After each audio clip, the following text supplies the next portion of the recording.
오래전에 저희 교회 한 여집사님이 남편과 함께 이곳에서의 그 주제 생활을 끝내고 한국으로 귀임을 하면서 저에게 선물을 하나 주었습니다. 그 선물이 뭐냐 하면 골프 공에다가 그림을 그렸습니다. 제 얼굴을 하나 그리고 또 우리 집사람 얼굴도 하나를 그렸습니다. 마치 캐리커처처럼 그려서 저에게 선물을 주었습니다. 잘 그렸더라고요.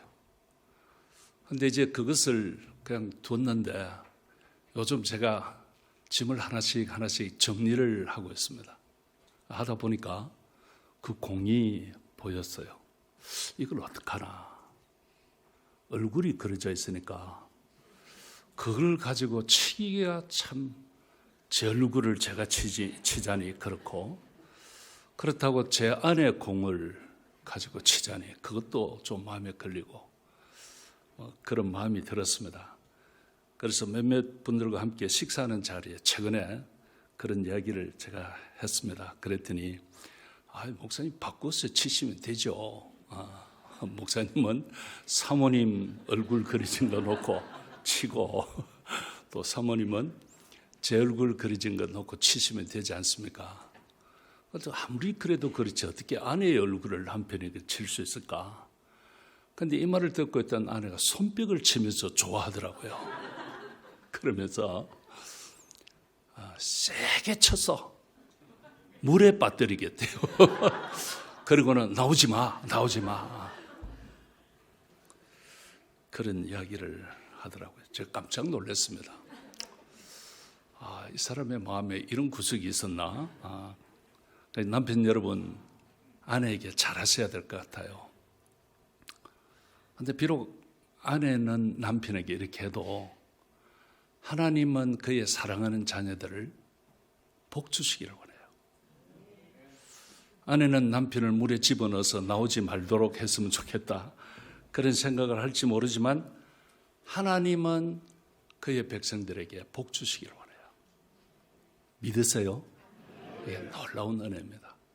그런데 이 하나님이 우리에게 복 주시는 이 복은 영적인 복과 육적인 복이 다 포함됩니다. 그래서 하나님께서 모세에게 그의 백성들을 이렇게 축복하라. 제가 종종 이 축복을 하는데요. 하나님께서 모세에게 그의 백성들을 이렇게 축복하라. 그래서 거기 보면 민수기 6장 24절서부터 27절까지의 말씀. 여호와는 내게 복을 주시고 너를 지키시기를 원하며 여호와는 그의 얼굴을 내게 비추사 은혜 베푸시기를 원하며 여호와는 그의 얼굴을 내게로 향하여 드사 평강 주시기를 원하노라 할지니라. 이렇게 축복하라는 겁니다. 27절에 보시면 이런 말씀이 나와요. 그들은 이같이 내 이름으로 이스라엘 자손에게 축복할지니 내가 그들에게 뭘 줄지라? 복을 줄지라. 백성들에게 축복하면 그 소리를 하나님이 들으시고 그의 자녀들에게 복을 주시겠다. 여러분 이게 놀라운 일입니다. 여러분들의 자녀들 사랑하는 아내, 사랑하는 남편을 위해서 축복하시기를 바랍니다. 하나님이 그 축복을 들으시고 요즘 이제 이 말쓰기가 조금 묘하긴 한데요. 언어라고 하는 것이 좀 변하지 않아요. 축이라고 하는 이 말은 비일축자거든요. 복을 빈다, 축복 그런 뜻입니다. 그런데 하나님이 복을 빌지는 않잖아요. 하나님은 그냥 복을 주시는 것이지. 그런데 이제 그냥 우리가 그냥 blessing, 축복 뭐 이렇게 씁니다. 이게 이제 좀 그 글자 하나하나를 따져서 쓰는 것보다 축복이라고 하면 그냥 blessing 이런 개념이죠. 그래서 이걸 가지고 마음에 불편해 하시지 않기를 바랍니다. 하나님이 복을 빌어 그렇지는 않죠. 이렇듯 하나님은 그의 백성들에게 복 주시기를 원하십니다. 그런데 여러분, 우리는 이렇게 생각할 수가 있어요. 하나님이 그의 백성들에게 복을 주시기를 원하신다면 공평해야지. 그렇잖아요. 하나님이 그의 사랑하는 자녀들, 그의 언약의 백성들에게 복을 주시기를 원하신다면 공평해야지. 그런데 우리가 볼 때 그 하나님이 복을 주신다고 했는데 공평하지 않은 것 같은 그런 느낌을 받을 수가 있습니다. 그래서 어떤 사람은 복 받았구나 이렇게 보이는가 하면 또 어떤 사람은 그 복과는 전혀 상관없이 그렇게 살아가는 것 같은 그런 사람도 있습니다. 그런데 이것이 현실적으로 우리 눈에 있거든요. 보면 이걸 어떻게 설명할 것이냐? 글쎄 어려워요. 왜 그런지 하나님의 자녀들을 하나님이 복 주시기 원하신다면 다 그냥 또 쉽게 잘 먹고 잘 살도록 그렇게 해주셔야 되는 것 아닌가. 그런데 보면 어떤 사람은 참 어렵고 힘들게 살고 똑같이 예수를 믿고 사는데 똑같이 하나님 의지하고 사는데 어떤 사람은 참 어렵고 힘들게 사는 사람이 있고 또 어떤 사람은 참 복받았다 이렇게 보이게 사는 사람들도 있는 것입니다. 그런데 이걸 현실적으로 우리가 보면서 어떻게 설명해야 할까? 한마디로 설명하기가 참 어려울 것 같아요. 하지만 그 대답을 저는 오늘 이 본문을 통해서 어느 정도 좀 할 수 있겠다 하는 생각이 드는 것입니다. 자, 오늘 이 본문의 내용이 무엇인가 하면 이제 야곱이 마지막 눈을 감기 전에 한 일, 그것을 기록하고 있습니다. 우리가 지금까지 창세기를 쭉 묵상해 왔는데요. 야곱 부분에 와서는 야곱의 출생, 그리고 그의 청년기, 이것을 우리가 함께 살폈습니다. 이게 창세기 27장, 28장 이 부분에 나오거든요. 그런데 이제는 그의 인생을 마감하는 때가 왔습니다. 참 빠르구나 이런 생각을 제가 이 본문을 준비하면서 했었습니다. 그래서 이 전도서에 보시면 이런 말씀이 나와요. 전도 3장 1절 2절에 보면 이런 말씀이 있어요. 범사에 기한이 있고 천하 만사가 때가 있나니 날 때가 있고 죽을 때가 있으며 심을 때가 있고 심은 것을 뽑을 때가 있으며 이런 말씀이 나옵니다. 저 같은 경우 무대에 올라갈 때가 있으면 내려와야 할 때가 있는 것이죠. 다 때가 있다. 하나님께서 그런 말씀을 하십니다.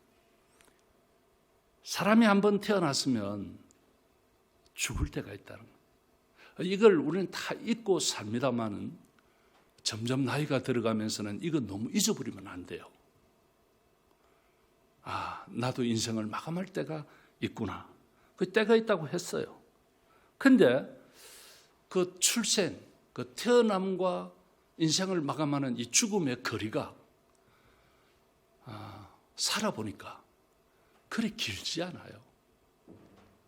잠깐이에요. 지금 여기 젊은이들이 그 이해가 잘 안 갈 거예요. 저도 그랬어요.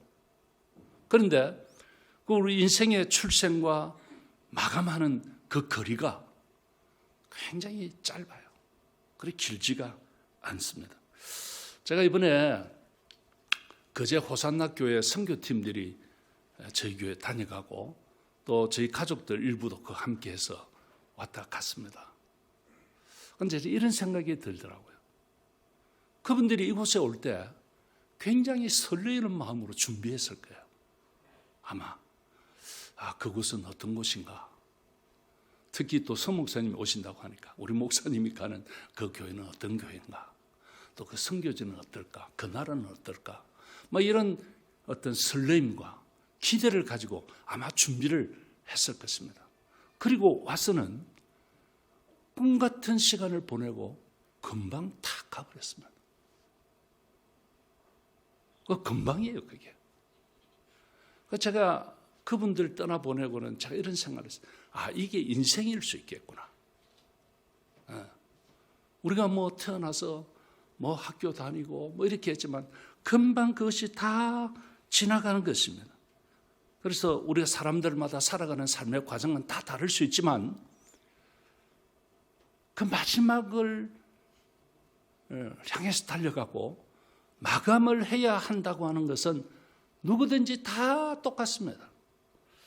그런데 우리가 이 마지막 눈을 감을 때는 그것이 우리의 인생을 결산하는 때예요. 어쩔 수 없이. 그런데 그 결산이 참 부끄럽고 수치스러운 결산이 있을 수도 있고 굉장히 영광스럽고 복된 그런 결산이 있을 수도 있을 것입니다. 아무튼 이 야곱은 지금 한 시대를 끝내고 인생을 마감하면서 오늘 이 본문에 그가 마지막으로 하는 일이 오늘 본문에 기록이 되어 있습니다. 그런데 그 마지막 하는 일이 뭡니까? 그 아들들을 다 불러 모아놓고 마지막 유언을 합니다. 그런데 이 유언이 단순한 유언이 아니에요. 이 축복이 포함된 축복의 유언을 하고 있습니다. 그러니까 이 야곱이 마지막으로 한 일이 있다면 축복하는 일이었다 하는 것입니다. 그러니까 야곱은 이 축복이라고 하는 영광스러운 사명을 끝까지 잘 감당하고 간 사람이라 이렇게 볼 수가 있습니다. 자, 성도 여러분, 어느 날 우리가 갑자기 임종을 맞을 수도 있습니다. 뭐 예견되게 뭐 이렇게 갈 수 있다면 뭐 또 많은 부분들을 우리가 정리하고 또 자녀들에게 남기고 싶은 이야기들 뭐 다 있겠죠. 그런데 어느 날 갑자기 갈 수도 있어요. 그래서 여러분, 우리는 이런 기도가 좀 필요하지 않을까? 이게 제가 이제 이런 이야기를 하는 게 제가 나이가 들었다는 이야기인데요. 우리 젊은이들에게는 감동이 안 올 수도 있을 겁니다. 우리가 이 복된 임종을, 다르게는 아주 영광된 임종을 맞이할 수 있도록 하나님 앞에 기도할 필요가 있겠다. 추하게, 아동바동하면서 정리할 것 제대로 정리하지 못하고 그렇게 가는 것이 아니라 다 정리할 것 하고 마무리하고 축복을 남기면서, 그래서 우리의 마지막에 주변 사람들과 다음 세대에게 신앙과 생활에 확실한 교훈과 축복을 남기고 그렇게 가야 되지 않을까 하는 이런 생각을 하게 됩니다. 제가 특히 요즘 이제 좀 하나씩 정리를 하고 있거든요.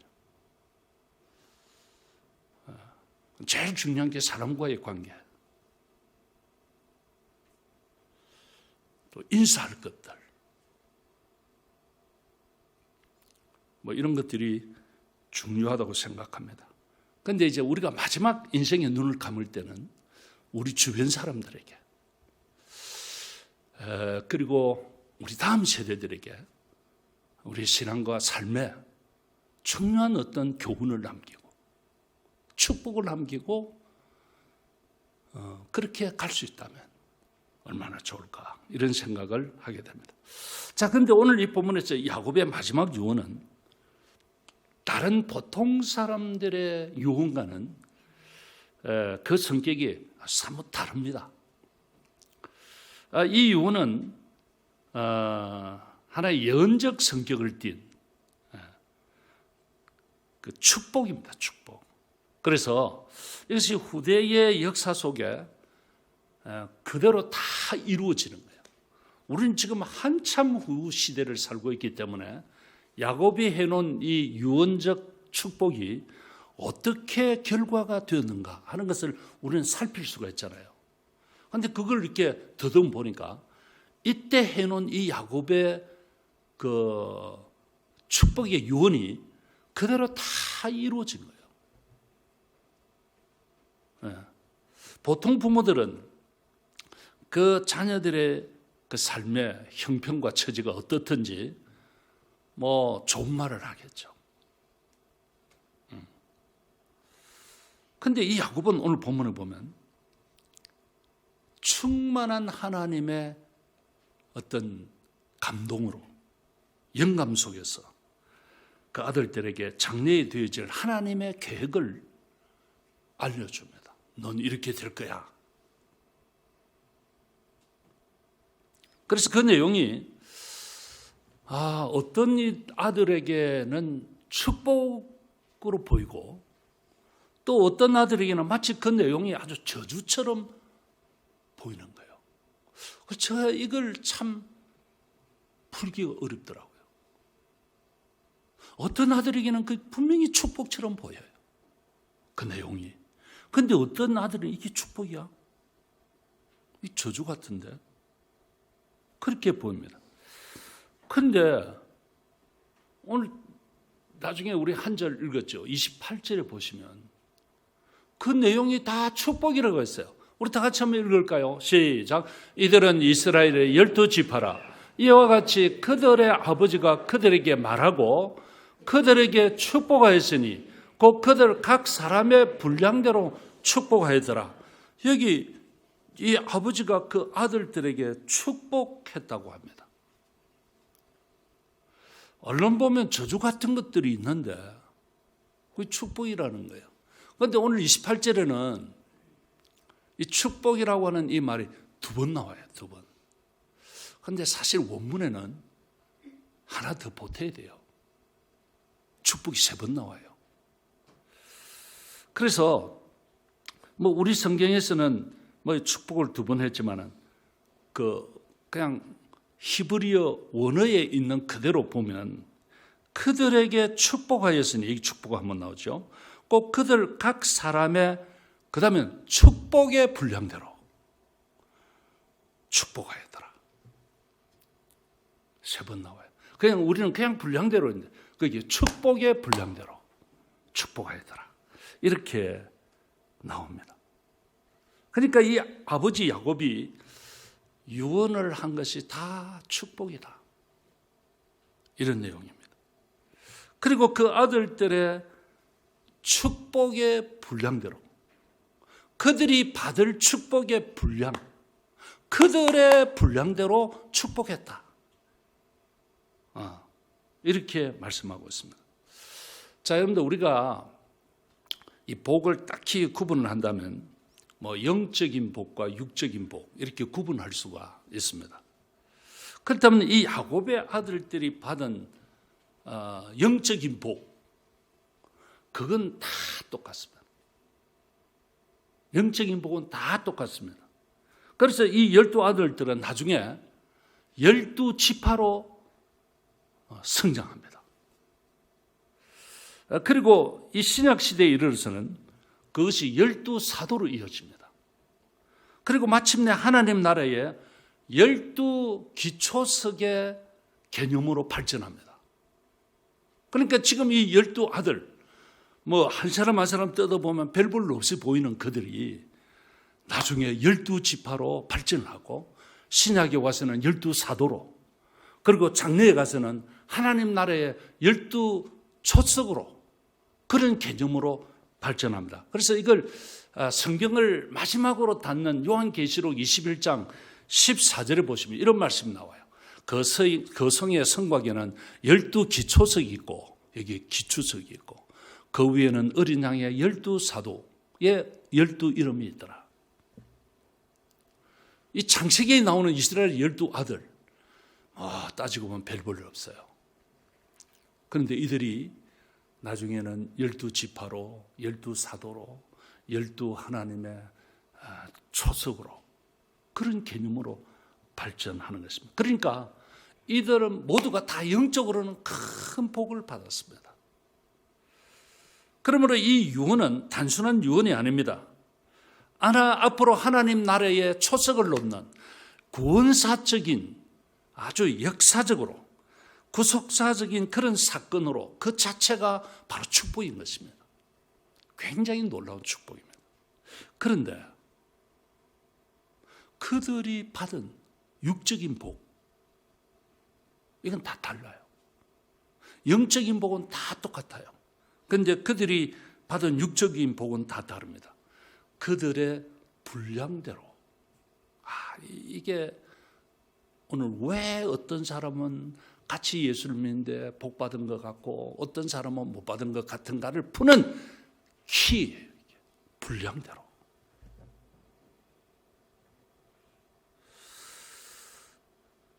그런데 그 분량이라고 하는 것이 그럼 뭘까?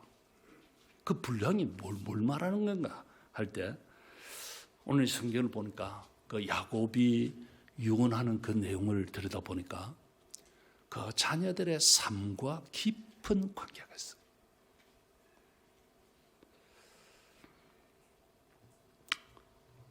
저는 이 12아들들에게 야곱이 축복하는 내용을 다 강해를 하지 않으려고 합니다. 그거 시간이 많이 걸려요. 그런데 오늘 몇몇 아들을 앞에서부터 첫 번째 아들서부터 네 번째까지 나오는 아들을 제가 좀 비교하면서 말씀을 드리려고 합니다. 예컨대 제일 먼저 나오는 아들이 르우벤, 장자죠. 그런데 이 르우벤은 안타깝게도 장자의 축복을 받지 못합니다. 신약 성경에 보면 장자들이 좀 시원찮아. 저도 장자인데요. 좀 시원찮아요.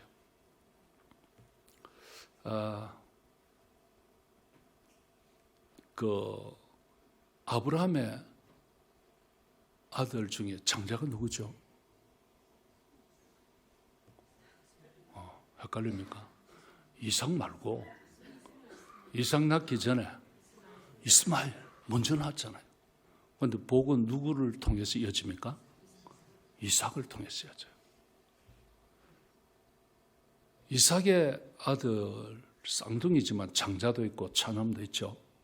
장자가 누구죠? 에서. 갑자기 이름 물어보면 팍 막히기도 하죠. 그런데 에서를 하나님께 제키고 야곱에게 갑니다. 그런데 지금 야곱의 12아들 가운데 장자가 르우벤입니다. 그런데 르우벤이 장자의 복을 받지를 못해요.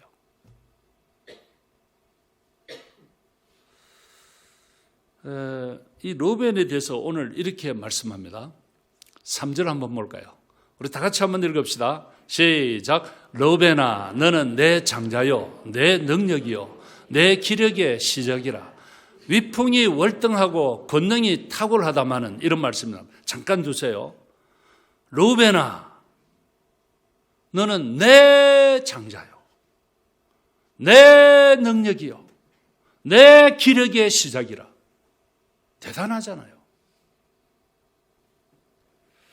그런데 이 르우벤이 야곱이 바단 아람에 있는 외삼촌 집에 가서 사기 결혼을 당하고 첫 번째 낳은 아들이 레아로부터 낳은 아들이 르우벤입니다.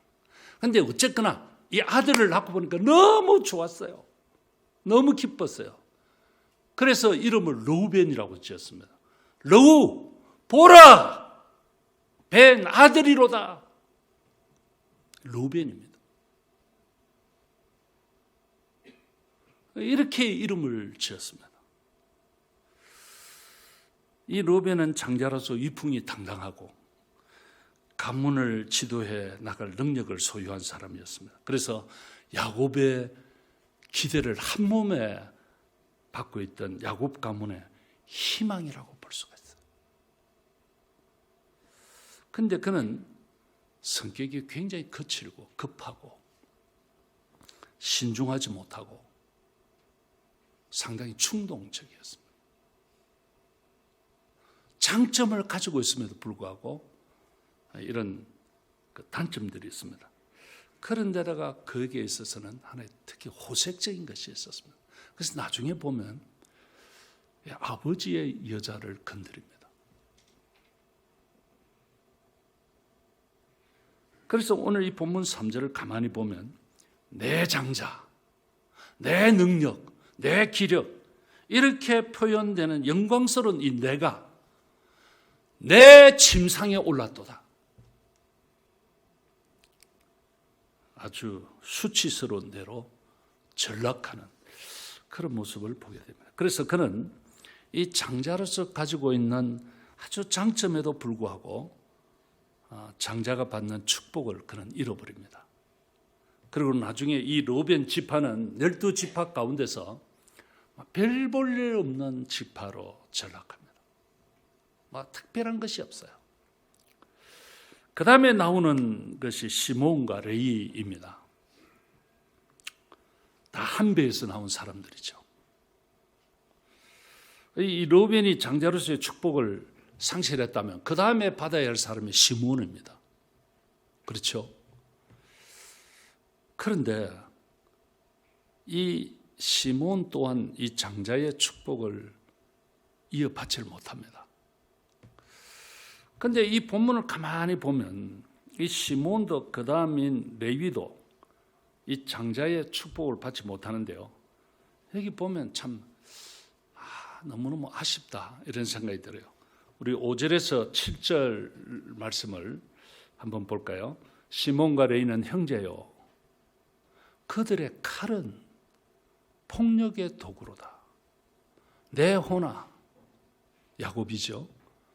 그들의 모의에 상관하지 말지어다. 내 영광아 그들의 집회에 참여하지 말지어다. 그들이 그들의 분노대로 사람을 죽이고 그들의 혈기대로 소의 발목 힘줄을 끊었음이로다. 그 노염이 혹독하니 그 다음에 나오는 말씀 저주를 받을 것이요 분기가 맹렬하니 저주를 받을 것이라. 내가 그들을 야곱 중에서 나누며 이스라엘 중에서 흩으리로다. 자, 여러분들 이 내용이 축복으로 보입니까? 저주로 보입니까? 어려워요? 이건 축복으로 보이지 않아요. 7절에서 저주라고 했습니다. 저주를 받으리리.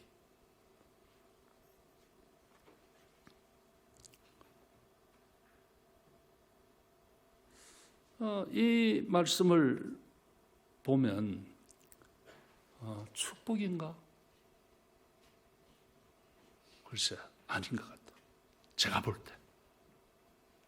그리고 나중에는 이스라엘 중에서 나누이고 흩어지리라.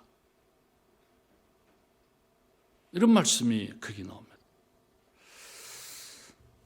이것은 축복이라고 보기에는 뭔가 이렇게 설명이 쉽지가 않은 것 같아요.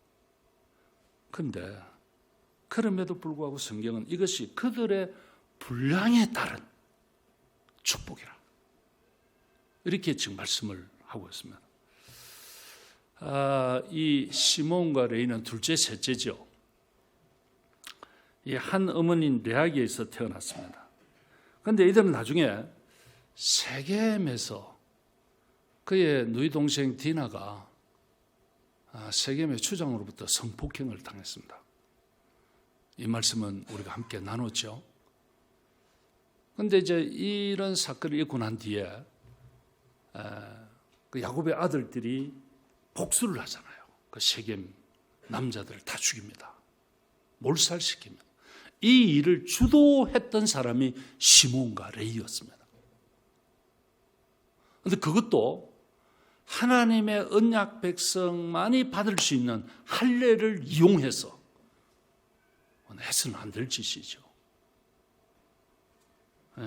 그렇게 해서 그들이 할례를 받고 다 아파할 때 쳐들어가서 그 세겜 남자들을 완전히 몰살시키고 그 부녀들을 죽이고 종으로 끌고 오고 이런 일들을 한 사람이 시몬과 레위였습니다. 그래서 이 시몬과 레위가 이 장자의 신분을 잊지 못하고 도리어 저주성 유언을 받게 됩니다. 그래서 나중에 우리 여호수아서에 쭉 보시면 이스라엘 백성들이 애굽에서 나와서 광야를 거쳐서 가나안에 들어가잖아요. 광야에서 요단강을 건너기 전에 모세는 이미 세상을 떠나고 하나님의 부름을 갖고 그 다음에 모세의 바통을 이어받은 여호수아가 이스라엘 백성들을 이끌고 요단강을 건너서 가나안에 들어갔습니다. 그래서 거점 지역들을 점령을 하고 그 다음에 이제 땅을 분배를 합니다. 각 지파별로. 그런데 지파별로 분배를 할 때 이때 이 시므온은 제대로 된 땅을 분배를 받지 못합니다. 이게 이 사건이 400년 후에 지금 이 말씀을 해놓은 뒤로부터 한 400년이 지난 때거든요. 그런데 이 시므온이 제대로 된 땅을 분배받지 못하고 유다 지파가 받은 그 땅 안에 몇몇 성읍들을 분배를 받습니다. 그리고는 겨우 생계를 유지해 가는 그런 정도이고 나중에 인구 센서스를 하죠. 인구 조사를 할 때 이 시므온 지파는 유다 지파의 3분의 1에도 인구가 미치지 못합니다. 여러분 이게 놀랍게 이것들이 이루어지잖아요. 세월이 많이 흘렀는데.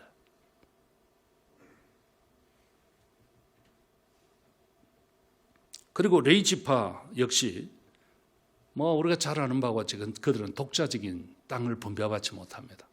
그리고 각 지파별로 성읍에 흩어져서 그 형제들의 도움을 받으면서 사는 지파가 레위 지파입니다.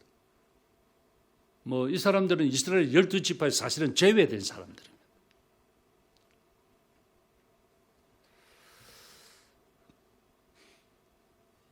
물론 이들 모두가 분명히 영적으로는 복을 받았습니다. 하나님 나라의 주축이 되는, 하나님 나라 주축의 일원이 되는 그런 멤버들이었지만 육적인 삶은 굉장히 안타까운 그런 삶을 살게 되는 거예요.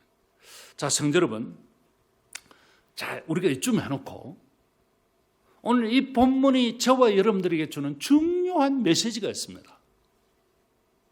저는 그걸 좀 말씀드리려고 합니다. 자, 그것이 뭐냐면 하나님께서 한번 택하신 하나님의 언약의 백성에 대해서는 절대로 버리지 않습니다. 하나님이 한번 선택한 하나님의 백성은 절대로 버리시지 않습니다. 하지만 하나님은 우리에게 자유를 주셨기 때문에 우리가 하나님의 백성임에도 불구하고 우리가 못난 짓을 할 수가 있습니다. 여러분 이거 잘 정리하셔야 됩니다. 다시 말씀드립니다. 오늘 우리는 하나님의 선택된 백성입니다. 할렐루야. 여기에 이의가 없습니다. 오늘 하나님은 나를 선택하셨고 나는 하나님의 자녀가 되었습니다. 이게 이의가 없습니다.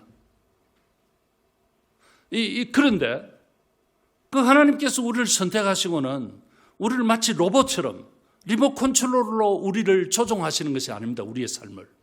우리에게 자유의지를 주셨고 우리가 자유롭게 행동할 수 있게 하나님이 하셨습니다.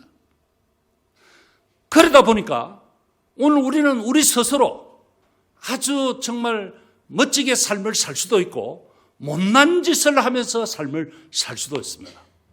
그런데 여러분 기억하세요. 그럼에도 불구하고 하나님은 한 번 우리를 선택하고 난 이후에는 절대로 우리를 버리시지 않습니다. 그래서 이 하나님과 우리와의 관계는 약화되지도 않고 변개되지도 않고 취소되지도 않습니다. 하나님은 우리 아버지시고 나는 그의 자녀입니다. 이건 절대로 변하지 않습니다. 그러나 기억하십시오. 얻어 터질 수는 있습니다. 얻어맞을 수는 있습니다. 그 얻어맞는 것은 사랑하는 대상이기 때문에 일어나는 것이지 관심 밖에서 매 들지 않습니다. 우리가 사랑하는 자녀이기 때문에 혼도 내고 매도 드는 것이지 그 아이가 남의 아이면 관심 없습니다. 그건 야단칠 것도 없고 매를 들 필요도 없습니다. 똑같은 것입니다. 우리는 하나님의 자녀입니다. 그런데 우리에게 자유의지가 있기 때문에 못난 짓을 할 수도 있습니다. 그렇다고 해서 하나님과 나 사이가 달라지는 것은 없습니다. 여전히 하나님은 아버지시고 나는 그의 아들이고 자녀입니다. 그런데 한 가지, 자꾸 못난 짓을 하면 얻어 터집니다.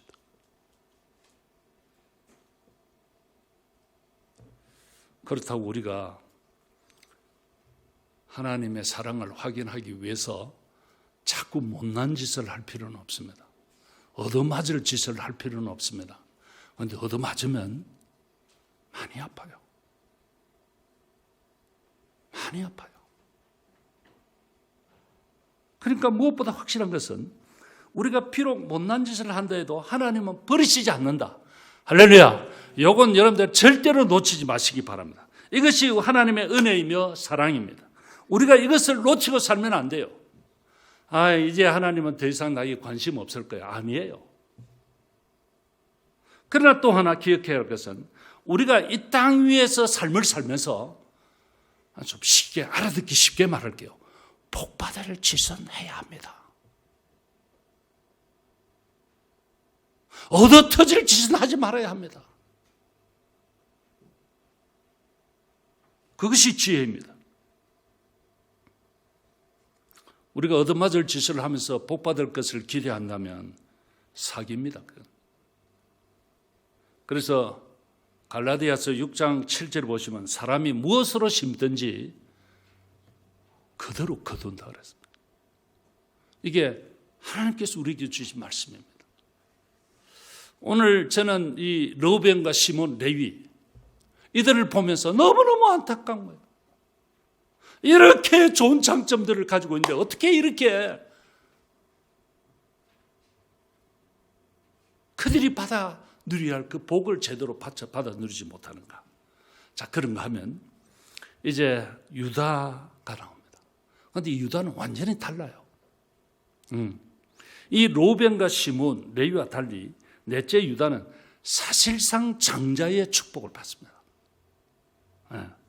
이스라엘 12아들 중에 가장 눈길을 끄는 이름이 유다입니다. 그에게 주어진 축복을 정리를 해보면 이렇습니다. 우리 8절 한번 볼까요? 이런 말씀입니다. 같이 한번 읽읍시다. 시작. 유다야, 너는 내 형제의 찬송이 될지라. 내 후손이 내 원수의 목을 잡을 것이요 내 아버지의 아들들이 네 앞에 절하리로다. 야, 여러분들 이게 무슨 말이에요? 유다라고 하는 이름 뜻이 찬송이거든요. 근데 그 이름의 뜻과 같이 다른 형제들의 찬송이 되겠다. 그리고 형제들이 그에게 절하게 된다. 이건 전에 우리가 요셉을 볼 때 요셉의 꿈에 이런 이야기가 나오는데 지금 여기서는 유다에게 다른 형제들이 유다에게 절하게 될 것이다.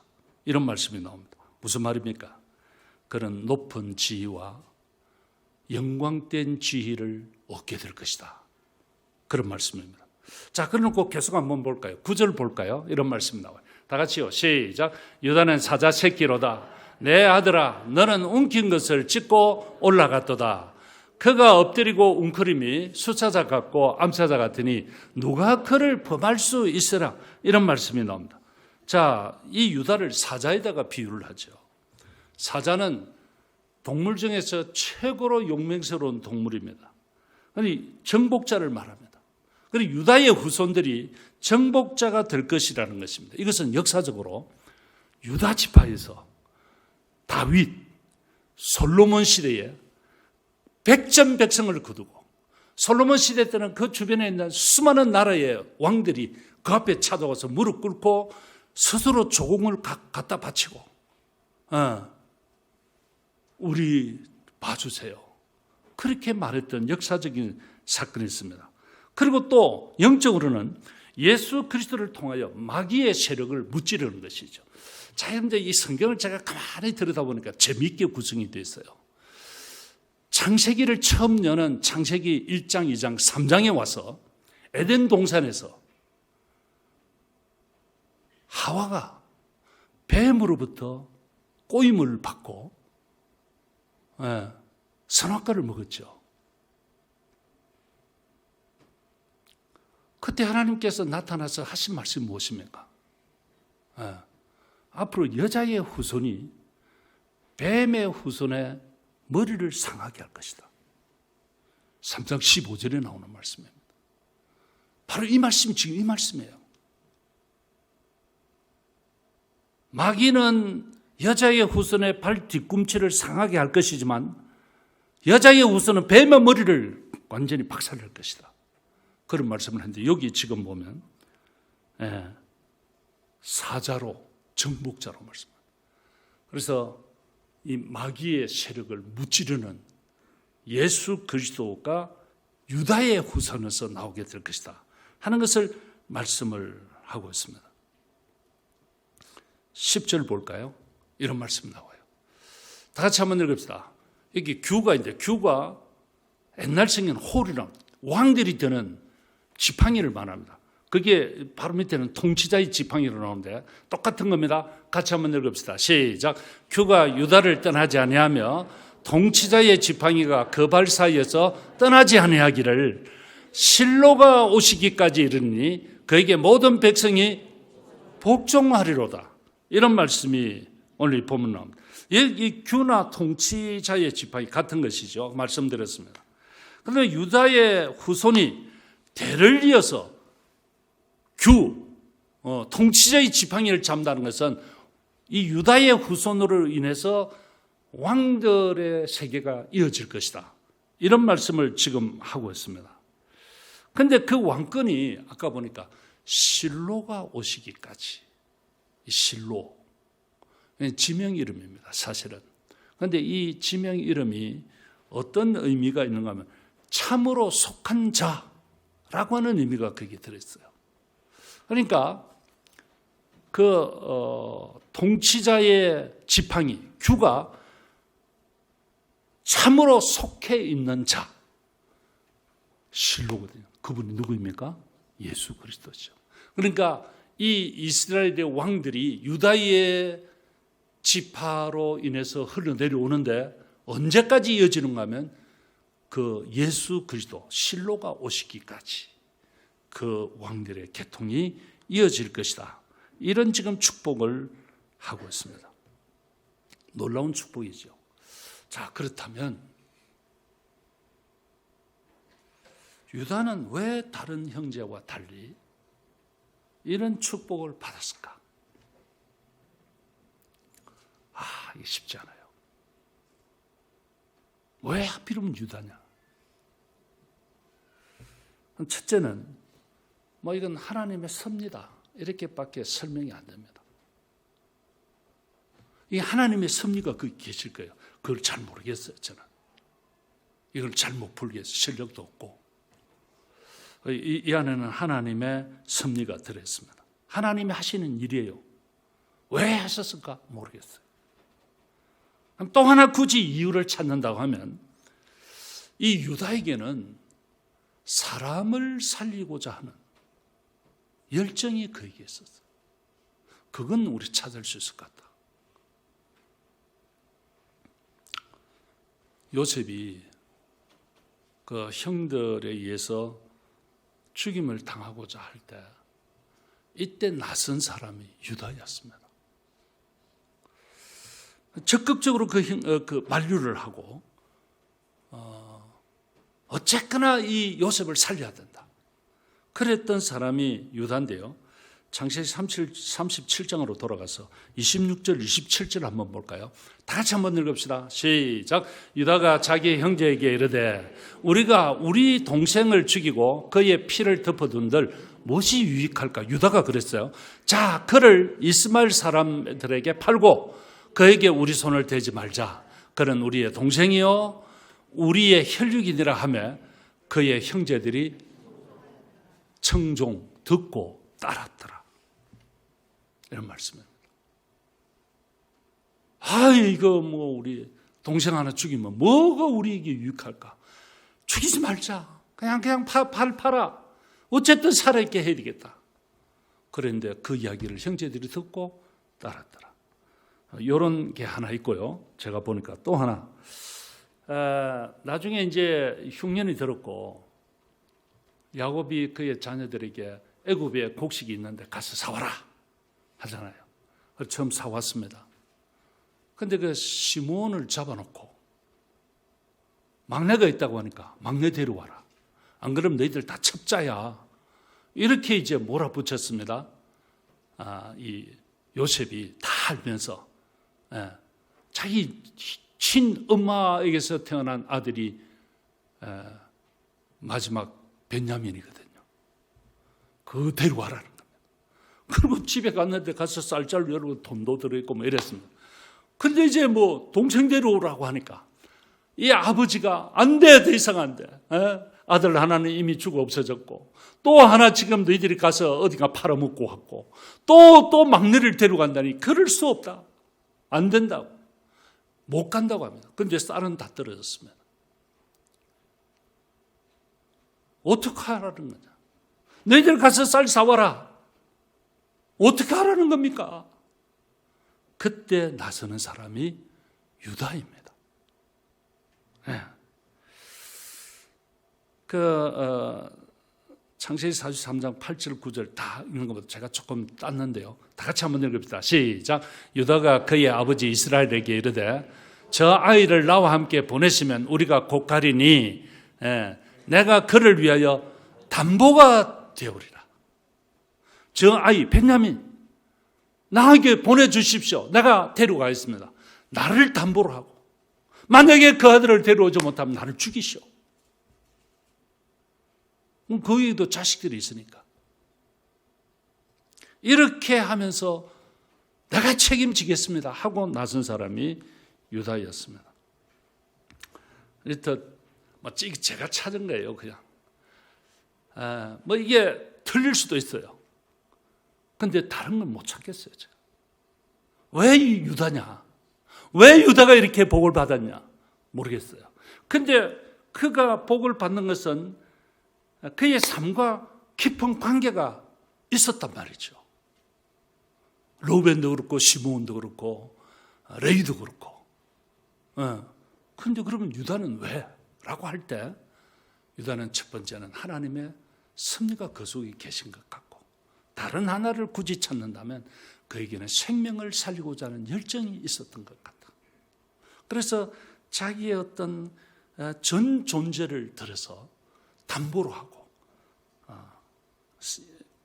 곡식을 사오는 것입니다. 이렇듯 유다는 동생 요셉을 살리고 또 온 가족을 살리는데 그런 앞장을 섰던 사람이었습니다. 그러니까 이 유다는 살리는 사람이에요. 죽이는 사람이 아니에요. 세우는 사람이요. 허무는 사람이 아니에요. 우리가 삶을 살다 보면 세워주는 사람이 있고 허무는 사람이 있어요. 인격을 어쨌든 간에 좀 세워주려고 하는 사람이 있는가 하면 어쨌든 깎아내리고 죽이려고 하는 사람이 있어요. 그거 안 돼요. 하나님이 기뻐하시는 것 같지가 않아. 그런데 오늘 이 보니까 이 유다는 살리는 사람으로 요약을 한다면 그렇게 나타나는 것입니다. 그래서 이 야곱의 12아들들은 모두가 다 이스라엘의 그 한 나라를 세우는 12지파의 초석이 되고 신약시대의 12사도의 초석, 하나님 나라의 그 기초석이 되는 이런 축복을 다 받았습니다만 그들이 받은 육신의 축복은 다 달라요. 성도 여러분, 우리 모두는 언약의 후예들입니다. 우리 모두는 다 영적인 복을 받았어요. 하나님의 자녀라고 하는 놀라운 복을 받았습니다. 우리가 이 땅 위에 살 때 별 볼 없이 사는 것 같지만 그런데 우리는 천국 백성이요 하나님의 자녀입니다. 하나님은 우리를 기억하고 계시고 우리를 사용하십니다. 그런 우리가 한 가지 꼭 기억해야 할 것은 이 땅을 살면서도 대를 이어서 좀 복을 받고 그래서 우리의 가문이 은혜의 가문을 이어가고 축복의 명문 가문을 만들어 갈 수 있다면 얼마나 좋겠습니까? 오늘 성도 여러분들이요, 여러분들이 이 땅에 살면서 여러분들이 그런 복을 받고 사시고 여러분들의 자녀들이, 그 다음 세대들이 하나님의 복을 받아서 은혜의 가문, 축복의 명문 가문을 이어가실 수 있기를 주의 이름으로 축복합니다.